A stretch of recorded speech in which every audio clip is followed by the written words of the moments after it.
Sarap guys. Lunch na naman guys. Tara, magluto ulit tayo ng ulam. For today's video, meron tayo ditong chicken, patatas, bell pepper, carrots, and curry powder at gatas.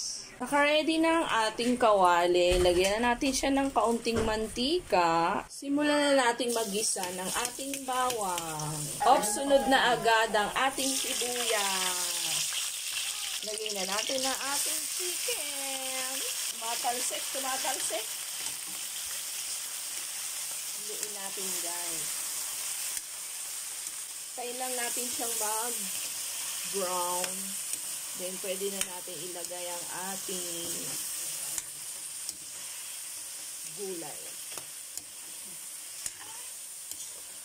Ayan. Luto siya ng konti. Luto na ng konti. Lagyan na natin ng gulay. Haluin nyo guys kasi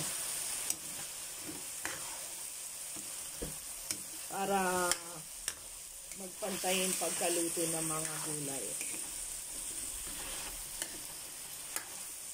Ganito din ba kayo magluto ng gulay? Ay, ng chicken curry, guys.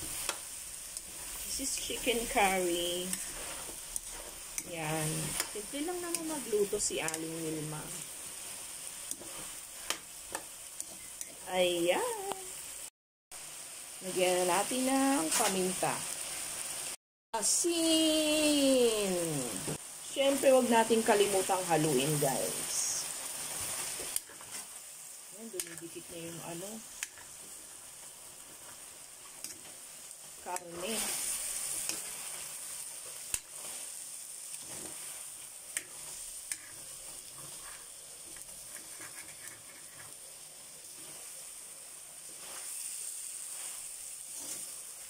Sarap nito. Sunod na natin to guys. Yung milk. Yan. Iubos natin yung isang can. Para ito na yung pinakasabaw niya. Yung iba guys, nilalagay gata. Masarap din naman. Saka natin hinaan yung apoy. So, lagyan na natin siya ng curry powder.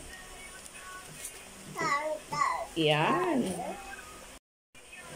Lalagay ko na rin yung bell pepper para maluto ng konti. At syempre, huwag kalimutang haluin. Ayan. Sarap. O, diba guys? Meron na tayong chicken curry.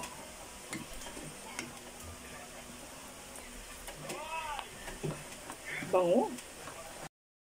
Yay! Ready to serve ang ating chicken curry for today's lunch. Sarap guys. Kain na tayo. Tara!